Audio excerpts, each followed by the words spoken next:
You're listening to the Options Insider Radio Network. For more quality options programs, visit www.theoptionsinsider.com or search for Options Insider Radio Network in your podcast provider of choice. Listeners can also access all of our programming through our mobile app, available in iTunes and on Google Play.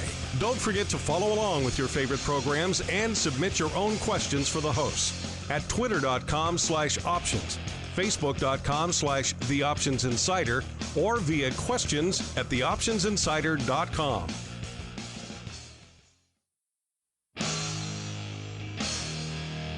And now, it's time for the show that breaks down the options market. From unusual activity alerts to market updates and trading strategies. If it involves puts and calls, then our all-star panel will break it down.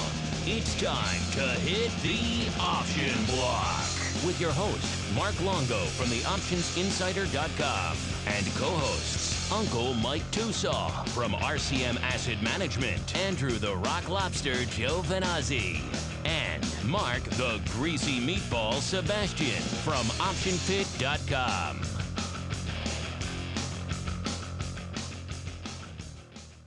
All right, everybody, that rockin' tune means it's time once again for the option block, everyone's favorite bi-weekly source for all things options related. A little bit of wit, a little bit of wisdom, a little bit of unusual activity, a little bit of what's trading, a little bit of strategy and analysis, and of course, a dash of your listener questions, and you mix it all together into the cocktail that is the option block. My name is Mark Longo, beaming to you from the Options Insider Radio studios here in still relatively scenic and warm, not as warm as yesterday, but still unseasonably nice Chicago here. And of course, we do a lot of different programs on the old network, including many, many archived episodes of this here program, the Option Block. And where can you find all of those 13 programs? Well, of course, the easiest place is to head on over to our flagship website there, theoptionsinsider.com.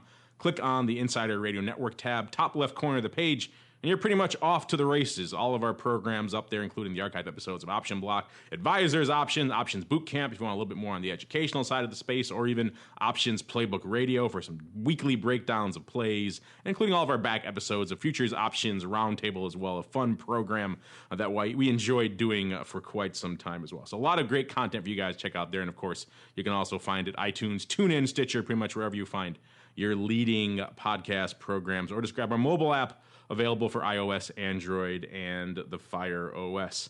And we got the usual cast of characters joining me on the program today, plus one.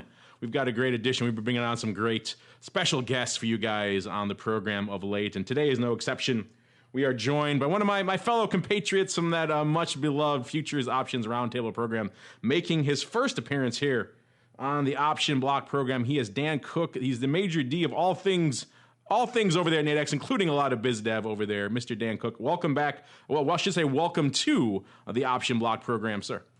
It is great to be here, Mark. Looking forward to a fantastic show. And for those of our listeners out there who haven't had a chance to check out the archives of the much-beloved, much-missed Futures Options Roundtable, why don't you go ahead and give our listeners a little bit of an overview of your background in the space as well as what you guys actually do over there at NADEX.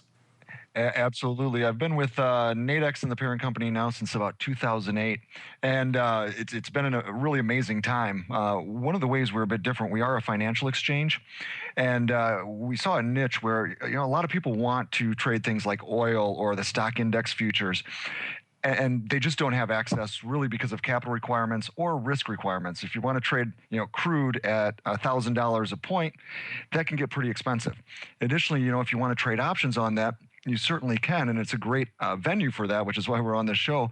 But what we really looked to offer was for the individual trader, a way that they could get in and get exposure to stock index futures, whether they're domestic, such as the E-mini S&P or Dow or Nasdaq, or international, such as the DAX or FTSE, whether they want to trade Forex or metals like gold and silver, energies, crude and copper, a way that they could do that with a low barrier to entry, but all limited risk. And what I mean by that is whatever you put up, similar to buying a put or a call, whatever you put up for that trade, that's the most you can lose, whether you're buying or selling.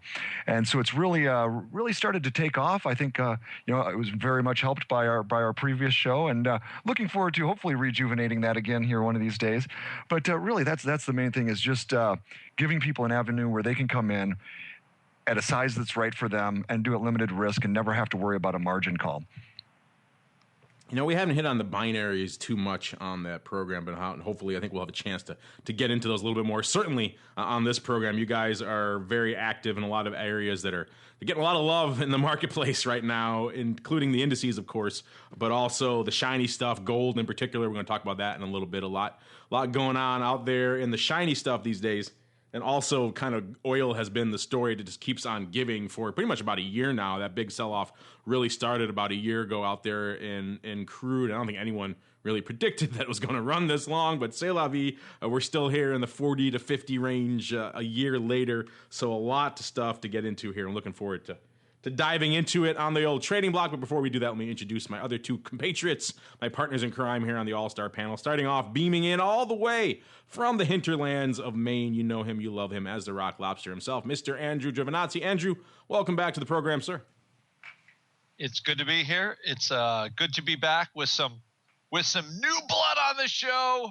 So I just survived. I was almost overrun by wild turkeys, so I survived a potential hazard, but I'm now safely back in my house. The hazards of the hinterlands. We have wild gangs down here in Chicago. You have wild turkeys. To each their own. Our hooligans are slightly different here. They warble and gobble, I think, a little bit more than ours do down here. And also joining us, we missed our special guest last week, but he's back this week, so Andrew can't say he should be replaced anymore. You know him, you love him as Uncle Mike Tusaw from RCM Wealth Advisors. Uncle Mike, welcome back to the program, sir. Always happy to be here on this special edition with new blood, a new guest, but an old friend. You got to watch out for that Rock Lobster, Uncle Mike, because he's eager. He's keen to give away your seat these days. Yeah. Just wait till he's gone one day. You're going to give it back to him, huh? We'll take care of it Maine style. Maine style. Turkeys. I think turkeys will be involved in some way. That is right. Perhaps tasty and delicious lobsters. All right. With the gang assembled, we're going to dive right on into the trading block. It's time to break down the latest topics, trades, and trends in the world of options. It's time for the Trading Block. All right, everybody, welcome to the Trading Block. You guys know the drill by now. This is the portion of the program where we break down what's moving, what's shaking, what's rocking, what's rolling in the world of options and indeed the broad markets as well. We are recording this right after the close here on Thursday, October 22nd, for all of you playing the home game out there, and a lot of stuff rocking and rolling in the markets today. Yet another rally ho day on the old streets today. A lot of things conspiring to lift the markets. The S&P closing up about 1.6%. The Dow leading the charge, or actually right behind the Nasdaq. The Dow up about 1.8%, and the tech-heavy Nasdaq up about 2% on the day. So rally ho across the board. Of course, all that upside love in the major indices means some downside there out there in the vol land, about closing actually south of the 15 handle out there in the VIX cash, 1494. So right now, as we're recording this, off nearly 2 handles, 1 3/4 handles out there in VIX cash land. We've remarked before about how on the last program about how they were kind of slaughtering the VIX futures kind of across the board. It seems like everyone and the mother are thinking the shoe has dropped in China and with the Fed. We'll see if that plays out. Got some interesting research to talk about maybe a little bit later on that as well. Of course, a lot of things conspiring to lift the market today, including Mickey D's. Mickey D's kind of knocking it out of the park today. They were rallying intraday up as much as about over 7.7%. Actually closing right about 7.7% as well today on the day, up nearly 8 handles to 110.5 out there. Kind of funny, a lot of stories out there talking about how Mickey D's and Chipotle, the former stealth Apple, of course, famously spun off from McDonald's, how they've kind of reversed course now. Chipotle was the rocket to the moon, and McDonald's was kind of slowly circling the drain, and now McDonald's is knocking it out of the park, and Chipotle's getting hit with margin issues and everything else like that, and they're kind of perhaps maybe the shine is off them a little bit. So interesting what a difference a few quarters can make in terms of who's the sexy stock and who's not. But before we get more into all of that, Dan, you are our guest here, so I'll give you pride of place.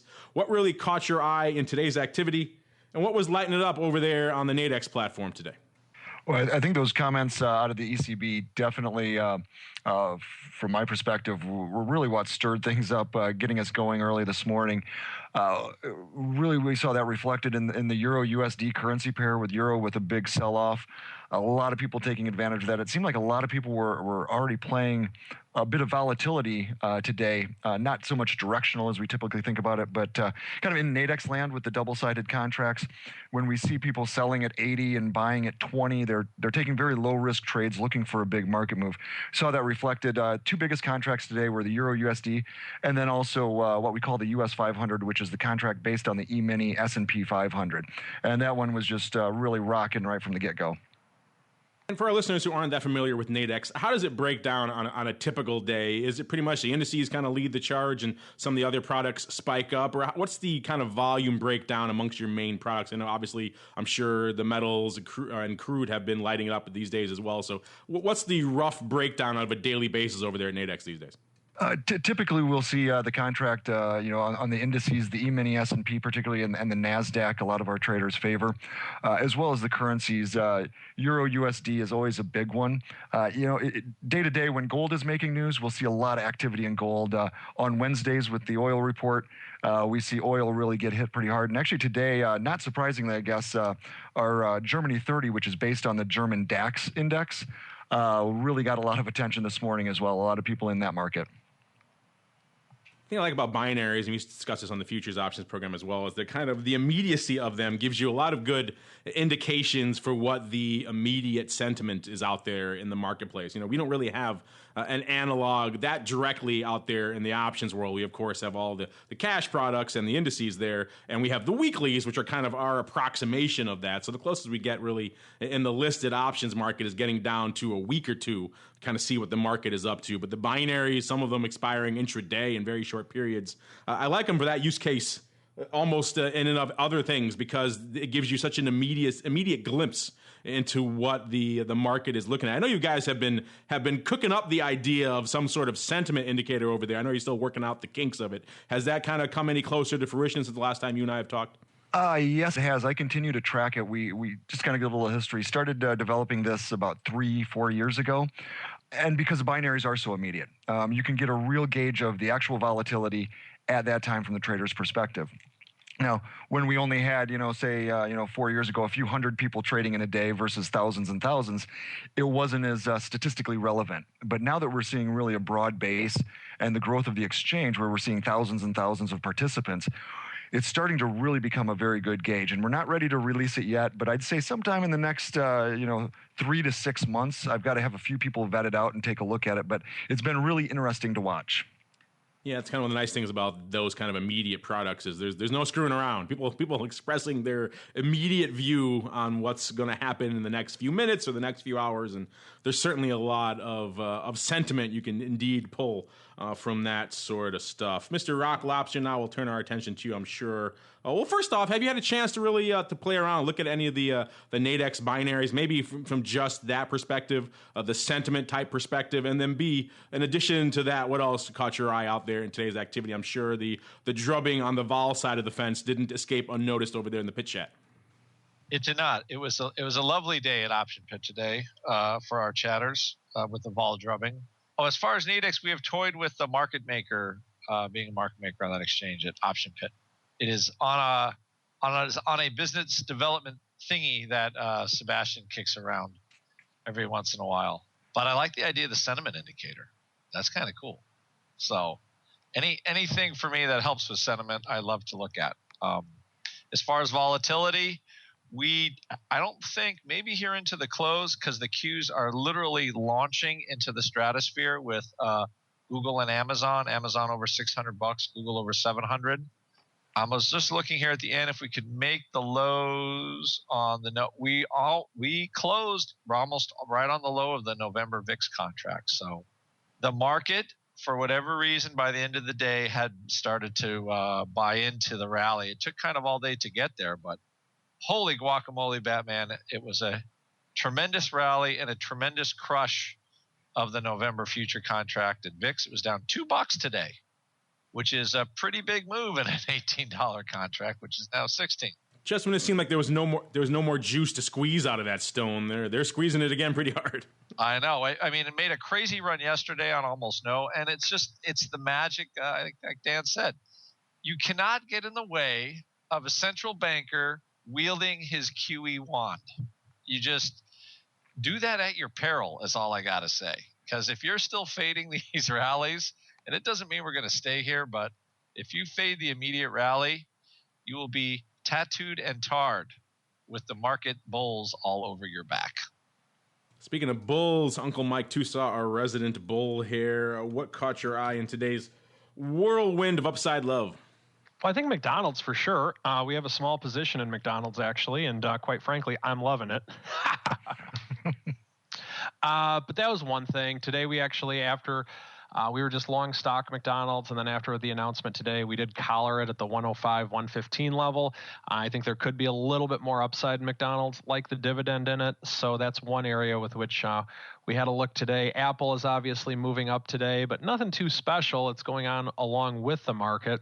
I think that the VIX is the big story of the day, just for how much it just literally got tattooed on the day, just to kind of add to what Andrew said. But what I find interesting is that if they are going to do a QE in Europe, if the ECB is going to do a QE in Europe, what I thought was interesting is that on there, if that would in theory mean the dollar would get stronger.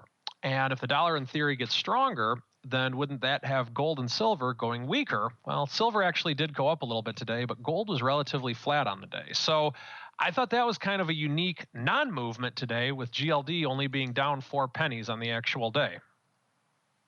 Well, of course, we are here in the teeth, the height now of earnings season. A lot of the big names that you guys I know love to trade and watch coming out here after the bell.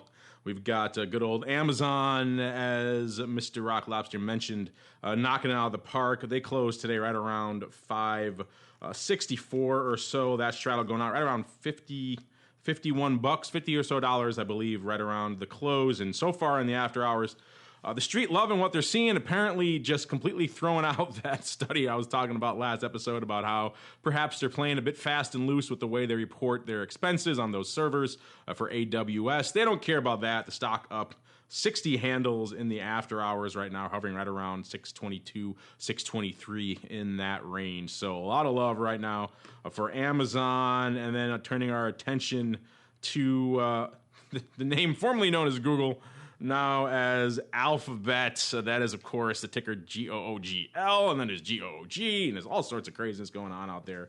But Alphabet and indeed Google off to the race as well, about 60 handles up there as well. And that's kind of interesting given the paper we've seen out there in good old Goog of late, where there's been a lot of interesting stuff afoot. Of course, the straddle going out. Both pretty similar in both names, Goog and good old Alphabet, about 6% or so, about $38 in Google, about $41 in the mothership there. ADV also decently strong, about 25 and 37,000, both of them doing over 30 and over 40,000 contracts respectively. Today, this is the name that, looking at the vol going into the announcement out there, particularly on the Alphabet side of the fence, it's pretty much the highest they've seen, at least for the front month quote unquote vol, in quite a while. Going into about a year now, going into an earnings report. In particular, the last time we saw this elevator was about exactly a year ago. This time frame in October of last year. So people obviously piling in to good old Google in particular, and Alphabet in particular. A lot of upside calls, really lighting it up. Going into the earnings as well, with calls really being the leading the charge, particularly on Wednesday going into today's session. So interesting stuff out there. And I mentioned gold, and Dan was talking about gold a lot earlier, and Uncle Mike talking about gold as well. Some interesting stuff going on in gold land as well. Interesting report coming out of Barclays, our good friend over there, Manish Deshpande, who usually comments a lot on VIX and volatility, also doing so on gold these days, coming out there saying that the fundamentals haven't really changed out there in gold, so he's expecting a bit of a pop out there in terms of he thinks the product still has some upside to go here, and actually coming out recommending 1-by-3 ratio call spreads, which is kind of interesting. You don't see that very often out there. So it's pretty much calling out the ratios out there, which is pretty impressive. Also discussing how the skew up there is getting pretty call heavy. That's something we've been noting of late on volatility views as well. For a while there, seemed like the smile was back in fashion out there in gold options with bids both to the calls and the puts. And now if you're looking at how the skew is lining up, and how, as Manish described it as well, it is very call heavy. That 30-day skew at the pretty much the bottom of the percentiles indicates, again, kind of negative, indicating, again, a strong bid to the calls over the puts. So, again, while he's advocating for some upside ratios out there in GLD, Dan, you said a lot of action out there in the shiny stuff these days. Any particular bias or any particular trading activity you saw out there in the gold binaries that were interesting? Were people following along with this? Were they piling in to bullish contracts out there? Were they doing spreads? Notice I didn't say bull spreads out there because you don't call them that anymore, thankfully, on the NADEX platform. But what kind of activity did you see out there in the gold products in particular today? It was kind of all over the place. And one of the things, I only see one side of somebody's trade. So some of it could have been hedging activity, short-term hedging activity that we see. But for the most part, it did look to be fairly directional to the upside. Not overly weighted to the upside, but the majority were definitely looking for a move up based on the activity we saw.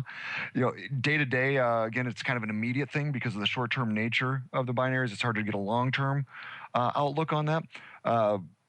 We're really seeing it kind of still. I think people have been expecting it to tick up for a while, at least based on our trading activity.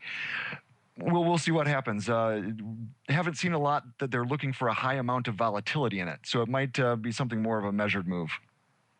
Yeah, it's interesting. We've discussed before kind of the interesting use cases that those binaries get to, and you're right. It's not always what it appears to be on the surface, as it is indeed with all options activity. A lot of the use case for binaries is people perhaps selling a lot of premium in the listed big regular options contracts, in this case GLD or the big gold futures options, whatever the case may be, and then perhaps buying the wings actually out there in the binaries as a bit of a short-term hedge against the worst case scenario. That's actually a pretty interesting use case for those products. People don't want to have all the premium that goes along with buying a very more expensive longer term hedge. They're really just worried about a few minutes or a few hours or a few days, in which case that binary product is actually a pretty interesting use case for that. I know you guys see a lot of activity as a result. We do, and we see a lot. When I look at that, I look at Mondays, particularly on our weekly contract, where people are really protecting themselves for that market week. And we'll see them put them out on the wings because it's typically a much cheaper level of protection.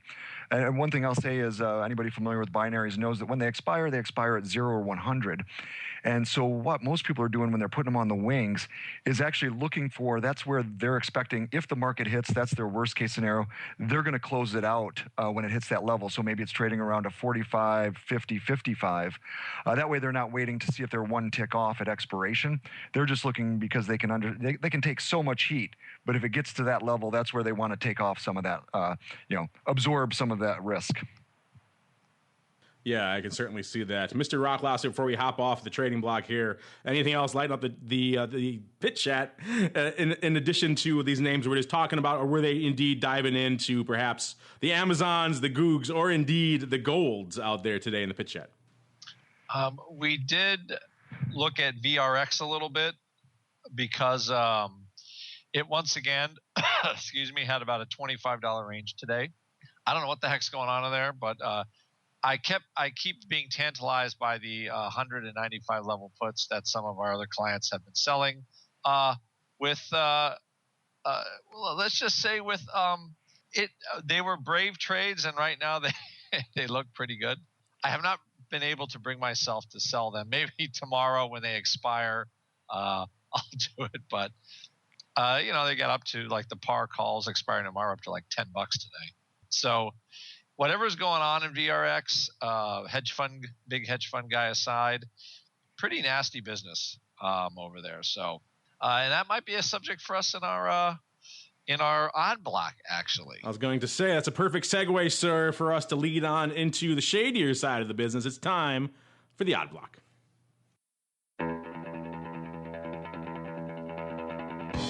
It's time to break down the most interesting, unusual, and downright questionable options activity that's been identified by theoptionsinsider.com. It's time for the Odd Block.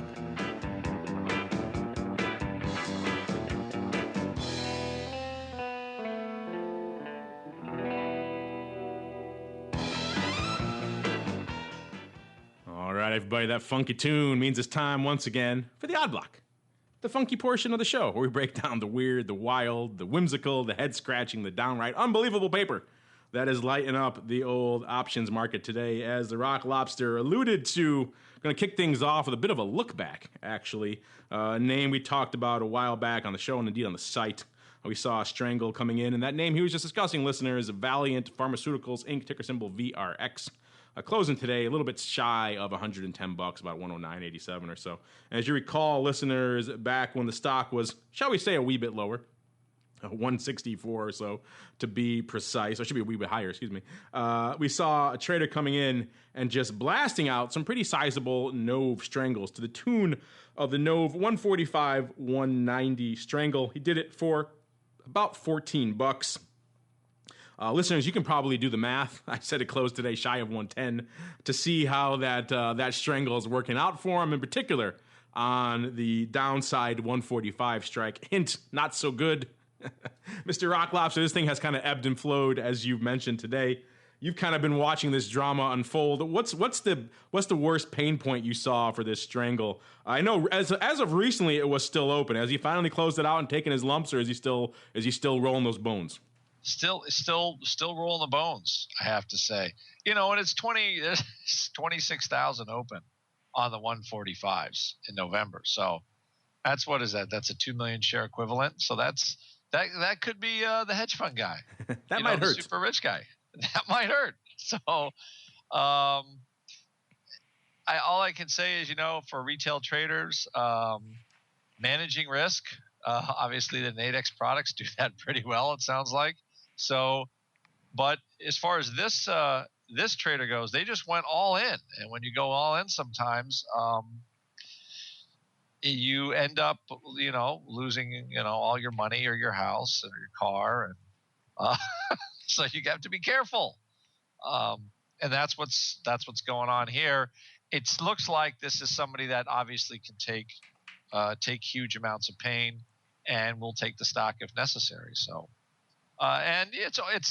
And what's funny is it's still November. VRX could be right back to 145, and the whole thing could go out at zero. But I'll tell you what, that's quite a ride, because the stock stopped trading 3 times yesterday.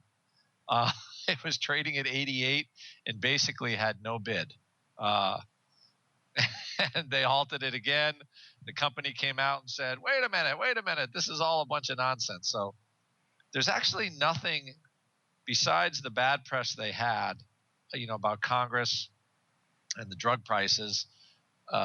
There's actually nothing substantial. There's reports about stuff, but there hasn't been anything really produced yet in print that says the company is a big smoke and mirror show. So, actually like proof, court of law, anything like that. Just the market has basically taken a tremendous amount of market cap and chucked it into the Chicago River. We don't need no proof in the market. Rumor and innuendo is all we need out here to chop a stock in half. Yeah, talk about this guy. This guy's not popping Tums at this point. More power to him. He's a hardier soul than I. But yeah, this is probably, you mentioned the binaries. This is probably a case where I think this guy is probably wishing, maybe I could have, we talked before about the use case. We actually saw that a lot for the binaries, of selling even strangles in major names like the indices, and then buying other strangle farther out of the money hedges in the binaries. I'm sure that's probably a case of our friend here, perhaps wishing that was an option, literally and figuratively, in PRX, or VRX, excuse me. Dan, maybe that's probably a good one to hit on really quick with our listeners who probably aren't that familiar with your stuff. You mentioned the products you do the big indices and the commodities. Why doesn't NADEX list, let's say, I'm sure you probably get this question every day, like an Apple binary, for example? Mostly regulation. Since we're regulated by the CFTC, we're on the commodities side, so all of ours are really based on futures and the indices. One of the updates that I'll be touching on is actually some interesting developments, though, over the New York Stock Exchange, who will be listing binary options very soon on names like Apple and Google and some of the top ETFs. Something I'm really looking forward to. Yeah, promises. They've been telling me that for about 5 years. So when I see them listed and actually trading is when I will believe that one, sir. During our update section, I'll give you the latest scoop as I received it from them yesterday. Oh, hot off the presses. I like this. Breaking news. Stay tuned, listeners. But first, we got to dive into a few more, shall we say, less than reputable dalliances here on the old odd block. And next up, moving from the shady world of VRX to a little bit more stable name. This is good old Prudential, ticker symbol PRU. Closing today right around 81.5 or so, up about $2, so not a bad day out there. A little bit of love for Prudential as well. This is the name that does about 3,000 contracts a day, doing 13,000 of those contracts or so today. So pretty aggressive stuff, and looks like a lot of that volume, about a third or so, coming in some near-term upside love to the tune of the Nove 82 halves. Paper started lighting them up this morning for nearly 900. Paper buying for $1.50. As the day went on, about 4,000 total went up for higher prices. Obviously, they went up $1.73 to $1.86. That's where they went out at the end of the day. Stock rallied pretty hard, obviously. So I'd imagine the later kind, a little bit less favorable prices, but still attractive there compared to where they went out. Open interest, about 1,600 contracts. So clearly, this is opening paper. They went up in one block over there on the Philly, at least that initial about 900 contract print. The rest kind of scattered throughout the session here. Interesting stuff. They do have earnings coming out on the 4th, so it appears like our friend here betting on a bit of a long-term pop here in good old PRU. Mr. Rock Lobster, no binaries to play with here, so he's got to go into PRU Nove. What's your take here on this upside love for good old Prudential? I think the theme today was at 9:40 or 9:50, people just bought calls. That's when the newsletter went out? Exactly. Just we're buying calls. We're buying calls in anything that has anything to do with anything. And these guys did okay. At one point, these calls are trading for like 220 today, and they're buying them in front of the earnings. So, and I didn't see them close them. So, they are looking for more. They are going to ride the Mario Draghi QE train. And you know what's funny is Draghi didn't even say he was going to do anything. He just said he might do something. And we had almost a 1 3/4% rally. So I said, you don't need any facts in the market. You just need rumors and innuendo. That's all you need, sir. He's the guy that just walks softly, or what is he? He speaks loudly, but doesn't have to do anything. He doesn't need a stick. Just bark loudly. The stick is irrelevant to that point. Yes. We will buy all of the junky paper that Europe has to sell. All right. He also got that newsletter this morning to buy everything. He's just going to do it. All right. Moving on from the buying to the rolling and buying of more. This is out here in eBay. I haven't checked in this name in a while. This one closing right around 27.5 or so, up over $3 today, or nearly 14%. So rally ho mode out there in eBay again today. And what we saw was some interesting paper out here in the weeklies. Before we get to that, though, it's a name that does about 10, nearly 11,000 contracts a day, doing nearly 71,000 today. So just lighting it up out there in eBay, and about nearly 10,000 of those 70,000 contracts coming in one pretty sizable call roll to the tune of the OC Weekly, so expiring on the 23rd, listeners, 25 half, 27 half, looks like about 1 by 2 or so call spread going up. Paper selling the 25 halves, buying the 27 halves, doing it 3,000 by 6,000 or so times here. The first kind going up in one block on the Philly, the total volume about 6,700 contracts on those 27 half, on the 27 half strike. Dumping the 25 halves pretty much for parity, a good sign that they've got some money in their back pocket and they don't want to nickel and dime it. They want to just get out and roll to a better strike. But they're also not closing. They're still reopening on a higher strike. So they still think the upside love has some room to run here in good old eBay. Looking at a chart of eBay, if you've been following this name for any period of time, you know, the past few months, certainly since midsummer, haven't been, shall we say, spectacular for them. Almost cut in half, actually, pretty much cut in half here. And now our friend's saying, you know, it's a bit overdone. I want to buy some upside, and it's already worked out once. Let's go back to the well again. Mr. Rock Lobster, what you take here on this juicy 1x2 here in eBay? Would you roll? Let's put it this way: would you roll out of an option expiring tomorrow to roll into an option expiring tomorrow? That's why we call it the odd block, sir. I'd be That's right. I'd be hard pressed to think. I was thinking about that as I was looking at this. I was like, yeah, I'd be hard pressed to think of a scenario where I would do that myself. But I've seen weirder things. We've been doing this for a while, and I've seen some weird stuff. But this certainly is up there in the. I liked it so much. Maybe his didn't realize, but he picked the same month. Maybe he thought he rolled it a little bit farther out. I'll be charitable with him in assuming that, because yeah, why else would you assume unless you think you got just another home run coming tomorrow, which he apparently clearly does. That's the only thing I could think of. And if his 15-cent calls go to $2, he can send us a note in the mail and laugh at us. Take all the umbrage he wants, and and run with his dollars and go buy like 20 Ferraris. So anyway, I found that a little bit odd as far as why you would roll. I mean, I could see rolling to November or something like that, but they're just looking for a little shot here with 1 day to go. And you know what? With Super Mario might help them. Might help make a little more money. I'm more of a Luigi man myself, but whatever floats your boat there, sir. We'll take it here on the old odd block as we move on into our final victim here. This is good old Corning Glass, actually Corning Incorporated, ticker symbol GLW, closing today 1760, up about 90 cents or up about 5%. So another rally ho mode is the name, doing about 11,000 contracts a day, doing 67,000 today. So yet another explosion of volume. And once again, as Andrew alluded to earlier, these guys read the same newsletter because people coming in to just gobble up some very, very near-term paper to the tune of, once again, expiring tomorrow. It seems to be a theme here. The OCC 17 weekly call is expiring on the 23rd. Again, tomorrow, listeners. Paper coming in, gobbling up. When we started off, nearly 1,000 for 13 cents. As the day went on, a total of, get ready for this, listeners, nearly 24,000 of these calls that went up about 60 cents at 64 cents. So it worked out pretty well for him so far on that 13-cent kind. We'll see. I don't know. I kind of get the feeling, Andrew, we're getting to the Big 6, Big 8, horn high yo section of the craps table here, where guys are making somewhat ridiculous bets, and yet they're still working out in their favor. Is that what's happening here? One of my favorite lines that I invented was options lovable market. Because little junky options can turn into really big ones. But yeah, I am agog is all I can say on this one. When you're buying 15-cent options with the day to go and you're selling them for 60 cents, something's going on somewhere. It's pretty fantastic. So, and they haven't sold them. That's another thing. That's the height of hubris there. When you've got this ridiculous windfall in your lap and like, I'm going to go for another day. You got to love that. If they roll them out to, maybe we will see some big earnings in Corning or something like that.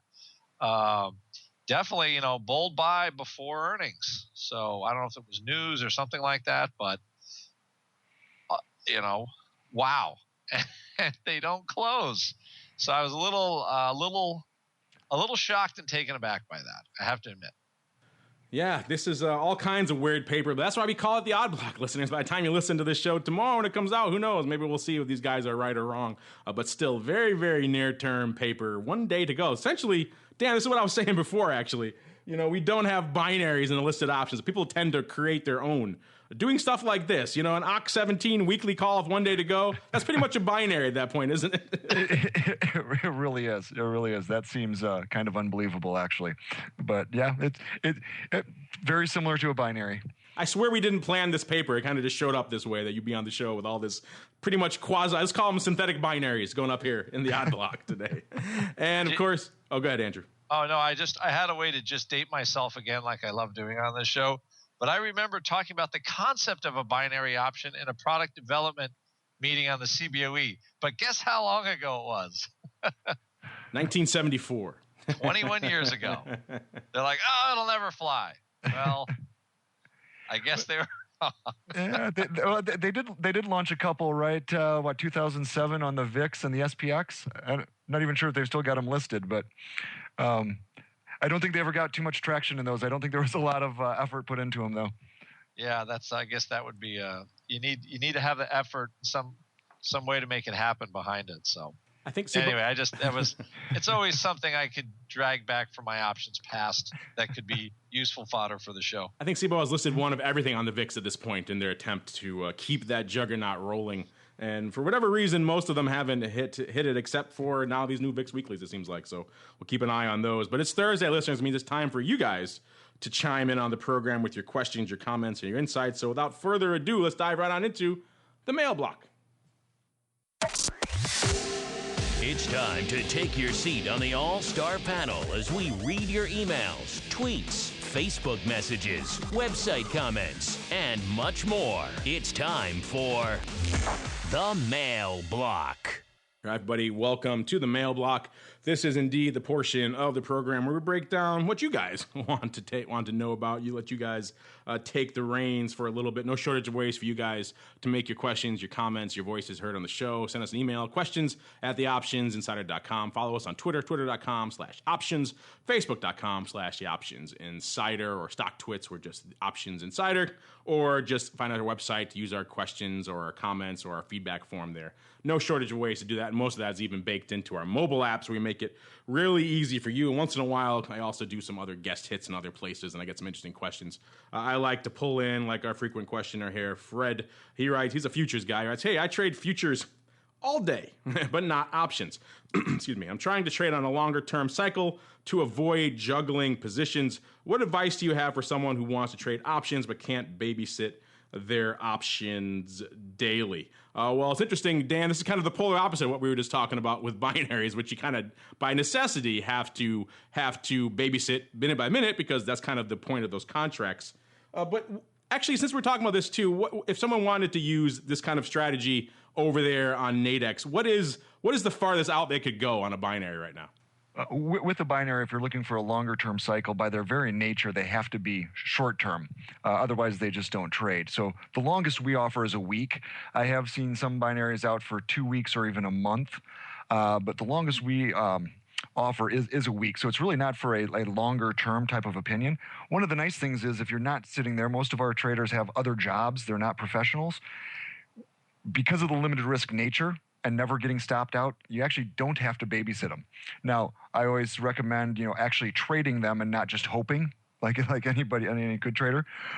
Put a limit order out there, take some of your profit off the table if need be, but you don't have to babysit them. I think for Fred here, though, I would say, if you're trading futures and not babysitting them, I would suggest you definitely get into options. You can take a longer term view. The danger with futures, as anybody that was trading on August 24th can tell you, the danger with futures is if you're not sitting there babysitting them, bad things can happen, particularly if you're levered up.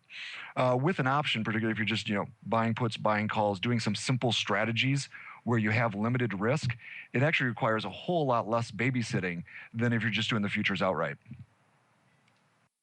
Yeah, I tend to concur, which is what I said to Fred kind of on the day. If you're not watching those futures tick by tick, then you're kind of taking a wrong approach to it. But I think I can also see the viewpoint too, is if you're so focused on one asset class, you maybe don't have time for the options babysitting. So we've gotten into some of those types of strategies here on the program before. I've often suggested one of my favorites, longer term type strategies, is of course using the options as indeed a stock replacement in a thing like an IRA or retirement account. If you want to get a little bit more savvy, a little bit more sophisticated, and you want to generate a little bit of income with it as well, then you turn that stock replacement into a bit of a time calendar, time diagonal. You write the near term, depending on your time frame, the monthlies, or if you're pretty aggressive, I'm guessing Fred doesn't have the time for this, not the weeklies, but probably definitely the monthlies. And then you have a bit of an income component to offset the price of that name. And of course, you have all the Greeks to help you if the underlying drops and all the other benefits of that position that we've discussed many times. A position that still has no name. I've seen people kind of banding about all different types of names for it. I think Brian Overby over there on our Options Playbook Radio has been trying to put out fig leaf strategy for it of late. So a lot of different names for it. But that's one of my favorite longer term ones. Uncle Mike, I know you have some thoughts on this. What do you have to say to our friend here, Mr. Fred, who's too waylaid by the luster of futures to pay daily attention to options? Well, I think just like kind of what you said, Mark, in terms of using an option as a stock replacement type of strategy, I like that. I do that. I earn my living on that, quite frankly. And I think that the important thing to mention is two key words with it, and that is limited risk. With a futures contract, you're subject to a gap down at any point in time. And you're levered in that, let's say that you have your futures maintenance requirement out there, and it's usually at around a 10-to-1 level, just depending on where your broker is, sometimes a little more if you're more aggressive with it, but let's just say even 10-to-1. And if all of a sudden we have a major drop in the marketplace, you're going to be getting a margin call. Whereas if you're long premium, you can get similar leverage. However, it's a limited risk proposal. So you're never going to get a margin call with an option unless you're trading a portfolio margin account in some way, shape, or form. And I think that just the main theme with which to go with would be to be long premium in some way, shape, or form. Perhaps long a spread, perhaps long something to where you know that it's mathematically impossible for you to lose more than X. And you pay for that. You pay for that with time decay, but with the VIX getting slaughtered like it has been lately, doesn't really cost you that much to be able to sleep at night these days. That's true. Not as bad as it was. It's still expensive down there as always, of course, but not as much as it was a few weeks back. Let's see. We got time for maybe one or two more here. This next one comes from Peter D. He writes, "Hey, stocks are being hit by latency-sensitive strategies like HFT. Is that happening in options as well?" We've talked about this a little bit before on the show. Obviously, those quote-unquote Delta One type products like the futures and indeed the stocks are going to be the primary stomping grounds for that sort of thing. If you think about it, listeners, it's just a lot simpler to model and execute those types of products. You essentially have one tradable spot price and a depth of book around it. That's kind of about all you have to worry about. Whereas in options, we were just talking about Google earlier. You got Google, you got front month, you got all the way out a couple of years, you got puts and calls and dozens, if not hundreds of strikes in each of those months. All have to be modeled with every tick of the underlying. So the investment and cost and indeed the risk of trying to flick in and out of those is a lot higher in the options landscape. So we have seen people trying to penetrate into this side of the fence, but it hasn't been overwhelming for the reasons I just listed. And the type of stuff we see a lot of latency arb over there in the stock world. We're seeing some of that in the options world. We've also seen a lot of really what's become fee arb, which is essentially we have a dozen coming up on 13 exchanges in this space, all trading essentially the same thing, except for the SIBO and their proprietary stuff there. So they have to differentiate themselves with fees and with models. And so people who are savvy will open up a contract on, let's say, BATS, because they're paying them 35-cent rebate, for example, and they'll try to close it out somewhere else, the exact same contract, so essentially a wash trade, and do it for less than 35 cents. And then, of course, you've made that profit. Now, you can see just inherent in that, it's a pretty risky way to make your living, but you can do it if you're pretty savvy and sophisticated and you have the hardware to back you up. So that's what we've seen in the option space more. And I'm sure that will grow and expand as more of these stock and Delta One type HFT guys start to figure out the option space a little more and sink their teeth into it a little more. But for now, at least, that's kind of what we've seen in the option space. I didn't think about this, Dan, but now that since you're on the show, you kind of represent a bit of an outlier here because your NADEX are your binary options, but you're still options. And people may not realize this, but you're also an exchange. You guys are kind of your own entity unto yourself. You list your own products. People have to sign up over there at NADEX to actually trade them. So I'm curious. This actually may be a good time to ask you this, because I never really thought about this till now. What's it been like for you guys over there at NADEX with kind of this HFT explosion? Have you seen some of these guys trying to sink their teeth into the binaries yet, or is that a step too far for them right now? We haven't, and that's mostly because we really keep it prohibited. Our whole goal is to create for the individual trader, whereas everything else is really designed for the institution. But for the individual trader, a fair and balanced playing field. We have obligated market makers that connect with us, but from an individual trader, we don't sell speed. We have rules in place. One, from a position limit size, where you're not going to get those HFT guys interested. And secondly, we just don't allow them to buy speed from us. We're not going to allow them to co-locate or cross-connect with our servers. So we really keep it closed off to those types. So you're kind of like the IEX of the binary world. Is that what you're saying? You're kind of putting a little bit of the speed bump in place there to keep the level playing field. I'd say we even go a step further in that we don't need a speed bump because we don't have that expressway in. There you go. I guess that's a good analogy. If they can't launch off the off ramp, then you don't need the speed bump, I guess, right? Yeah, absolutely. Interesting stuff. But yeah, that's a question we're getting a lot these days as people are seeing that, particularly on our technology show and our other programs, as people are starting to see the impact of these different technologies here in the space. But good questions, everybody. Good stuff. We have, unfortunately, that's all the time we have today. We have a lot to talk about here in the trading block today. I squeezed out some of the questions. Don't worry. We'll get to more of them on our next episode. But for now, it's time to keep on rolling into our final segment. It's time for Around the Block.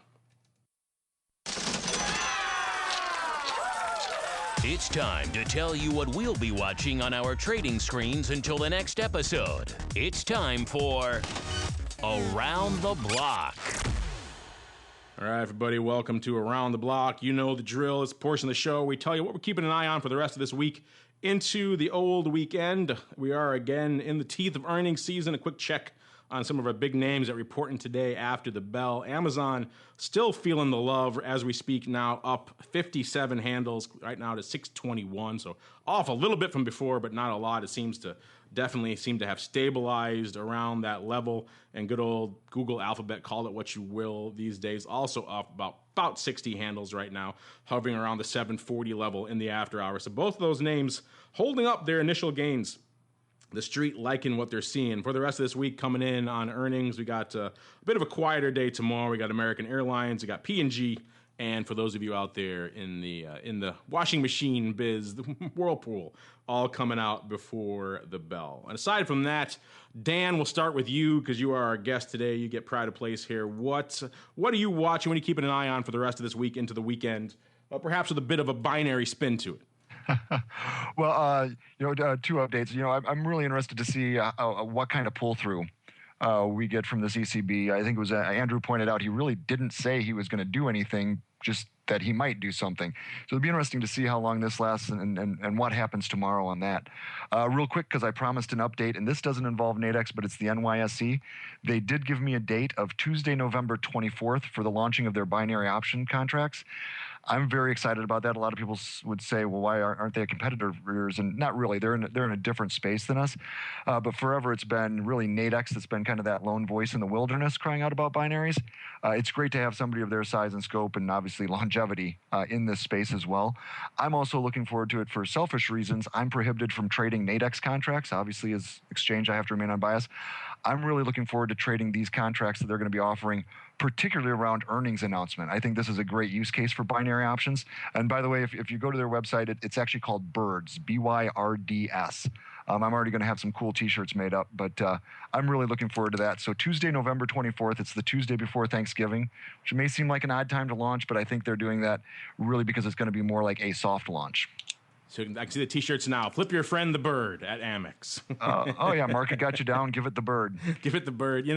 I've obviously been a champion of these products for a long time. In fact, their initial incarnation, in the early days of Options Insider, when we first launched it, we had Mike Bickford, who was the guy running them over there at Amex at the time, on the program, and that was kind of the early incarnation. They were very interesting stuff. They had a laudable use case behind them, too. They were trying to really kind of migrate retail liquidity from the out-of-the-money options closer to the at-the-money. People would always complain they were too expensive, so they were buying cheapy 10 delta garbage. The binaries were an attempt to lower that cost to make people buy some more actually things that have an actual chance of being profitable. So it was a laudable goal. It just didn't work out for whatever reason, and I've been asking them pretty much every year since we started Insiders, pretty much 9 years almost now. Hey, when are you going to bring back these binaries? When are you going to bring back these binaries? And they've been hinting that they're going to do it every year at OIC and others. They catch up with the leadership of NYSE and Amex there, and I asked them that exact question, and they've been tossing around different dates for it. So I'm glad to hear that you, since you're in the binary loop, Dan, glad to hear that you have an actual launch date for these guys. That's impressive stuff. I'm looking forward to that. I have that marked on my calendar right now. I'm looking forward to it. All right, Mr. Rock Lobster, what are you watching for the rest of this week into the weekend, sir?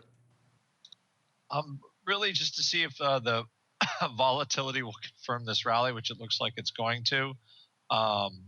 We are, I believe right now, the QQQ is starting to get back to sniffing all-time highs again. Unbelievable. And I guess, low interest rates forever, so stocks are going to rally. So that's all. I'm a little bit I am flabbergasted. Amazon can make, what, $50 million in a quarter? Now the company's worth $300 billion. So I am scratching my head and saying, okie dokie, and just not getting in the way. Would you say you take umbrage at that? I don't know if I'm at the umbrage stage, because my retirement account, of course, always loves it when stocks go up. But I just am. I am perplexed. I am perplexed at how the market has left the flash crashy, China melting down, global. It feels. I'm perplexed on this one. The flash crash thing. It's the second time, in 4 years that we've had something like that, and apparently they're just buying opportunities, or you just have to go all in. The market, I didn't buy enough. The market loves rumors and has a memory of a 2-year-old. And as long as you understand that when you get into the market, you're going to be good. Uncle Mike Tusaw, what else are you watching for us this week into the weekend, sir? Well, I think that what we need to look at this stage, in addition to the earnings, is the fact that the S&P 500, with this after-hours move that we're getting on SPY anyway, is positive on the year again. So one thing that we need to not lose sight of is the fact that this rally that we've had over the course of the last few weeks has come from the quote-unquote buying opportunity that has existed from the flash crashes. So yes, we've had a rally, but year to date, we're still, if you want to base it on the close today, I guess technically we're still negative, but we're barely positive right now. So don't get too excited. But on the flip side, I can say this: if we are positive come Monday, I will be slinging a lot of deltas into this market. Well, we'll look forward to seeing that, sir. But unfortunately, that's all the time we have for this episode of the Option Block. But before we go, as always, let me check back in with each of my cohorts here on the old All-Star panel, see what they have cooking up that may interest you. We'll start with you, Mr. Rock Lobster, really quickly. What's cooking up in the land of the pit that may interest our listeners? November 7th, professional trading vol class. You mentioned that you heard it on this show. I'll take $10 off the class, and for what is it? On an eighth on a 10 lot, you might actually learn something. An eighth on a 10 lot, not too much to do some learning on volatility. Not an eighth on a 10 lot, but it still works out pretty good in your favor. And Uncle Mike Tusaw, what's cooking in the land of RCM Wealth Advisors? Well, a couple things. If you are interested in being a self-directed trader in some way, shape, or form, we have relationships with TD Ameritrade as well as Interactive Brokers to where we do get a reduced commission rate, and we do offer advice on trading. If it's something with which you might be interested in, feel free to contact me. And also, I need to come up with like a spiffy price of some sort on what I'm looking to do, but I would like to make the announcement today that at the beginning of the year, on January 1st, is set for the second edition release of Go Long, New Option Strategies for Buy and Hold Investors, written by yours truly. It'll be released on Kindle. So stay tuned for that, and I'll have to come up with, Andrew, I'll have to work with you on getting me a good spiffy price for that, for an eighth of a 10 lot or something like that. I don't know. We'll have to figure out something. I'm glad to see. I'll find something archaic for you. There we go. He's quite good at that. But I'm glad to see you did go back and get those rights and you're polishing it up again because you put a lot of work into that. I'm glad to see that you're putting it back out there for all of our listeners who haven't had a chance to read it yet. You get a chance soon to sink your teeth into Uncle Mike's weighty tome. And last but certainly not least, Dan, you gave us the hint over there at what's coming down the pike from Amex. What's coming down the pike over there from NADEX? Now, you guys have kind of been lighting it up of late, so kind of give us a quick breakdown on everything that's coming down the pike over there at NADEX right now. We got quite a bit of stuff happening. Probably one of the most exciting that I'm excited for is some of our new apps. We've been beta testing for quite a while. It's been quite a process, but I think our traders will really see a big improvement to all of our mobile trading applications, from the iPad, the iPhone, the Droid. We get a lot of people that are using them to trade because they're sitting at work. They want something to do at their lunch hour. They want to learn the markets, and so I'm really excited about that because it really gives open access. Got a lot of other stuff happening, but right now just trying to we've been kind of hiring all year long and trying to continue to staff up to meet the demand. It's a good thing to hear. We like to hear people having to staff up in this business these days because it's a rare thing. And on behalf of the Rock Lobster and Uncle Mike and Dan, who is nicknameless, and indeed myself, I want to thank all of you out there in the listening audience for downloading and streaming and subscribing to the show. And, of course, for sending in such great questions. We'll get to more of them next week, and we'll see you next time right here on the Option Block.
The preceding program was a production of the Options Insider Radio Network. For more quality options programs, visit www.theoptionsinsider.com or search for Options Insider Radio Network in your podcast provider of choice. Listeners can also access all of our programming through our mobile app, available in iTunes and on Google Play. Don't forget to follow along with your favorite programs and submit your own questions for the hosts at twitter.com/options, facebook.com/theoptionsinsider, or via questions@theoptionsinsider.com.